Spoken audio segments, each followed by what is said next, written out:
Pwede na to. Basta native, masarap dyan sa tinola.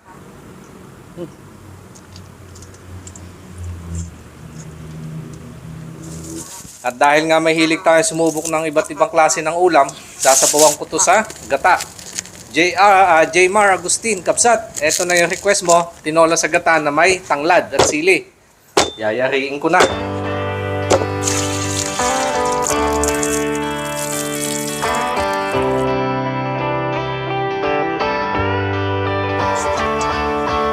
Eto yung mga sangkap na ihanda ko na.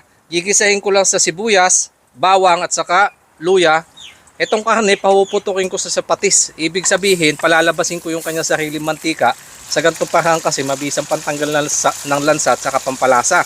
At ilalagay ko tong nor at saka paminta.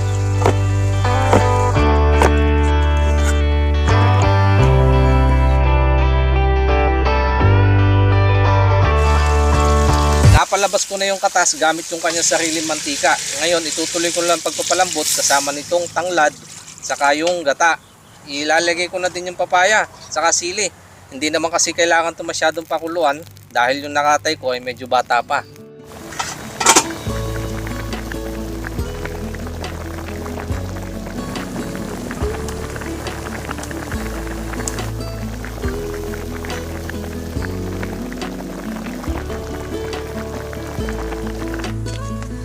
At saka ipapanghuli ko lang tong talbos ng sili. Oho, nagnana mo na yabiyag ko. Umayon, mangantayo na po. Game na, pananghalian. Ito yung aking native tinola sa gata. Maraming salamat pa ma sa patuloy na biyang pinagkakalob sa amin. Pagpalain to at magbigay na lakas sa aming pangatawan. In Jesus' name, Amen. Nagkakatas na yung aking bibig. Ito nga pala yung aking sausawang patis. Kaya hindi na ako naglagay ng asin. Yung patis lang kanina para hindi gano'ng malat. Ito yung aking panulak mamaya. Buko. Uy. Game na. Pinalamig ko na to para hindi gano'ng sakit sa kamay. Ito. Yung puwet.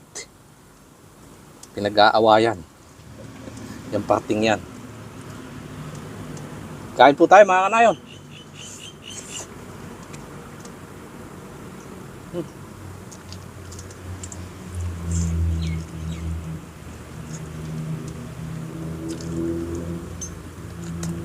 Panalo. Ang lambot. At yung papaya, sakto-sakto yung nabili ko, manibalang. Pag ganito manibalang, manamis-namis.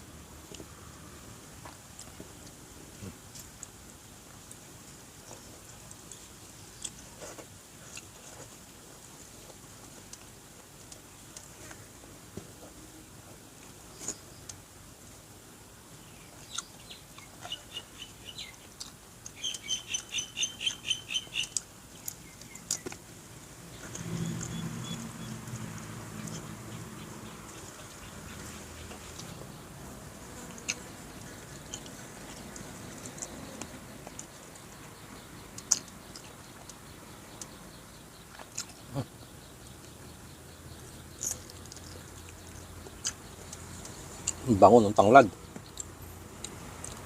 Ito nga pala yung mga paborito kong part ng mga mabuto.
Oh, ulo.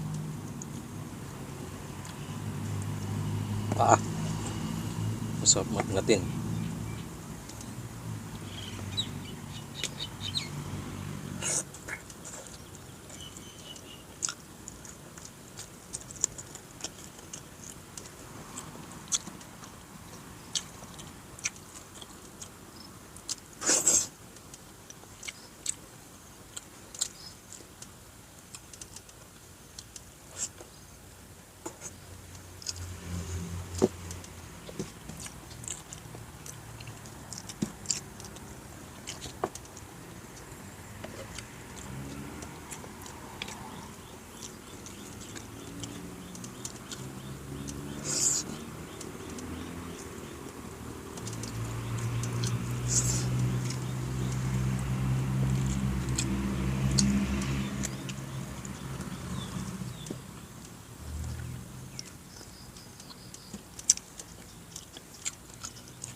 Itutuloy ko pangat-ngat dito sa mga mabuto. Matagal-tagal to eh.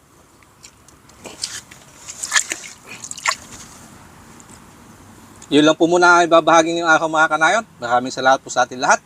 Cheers!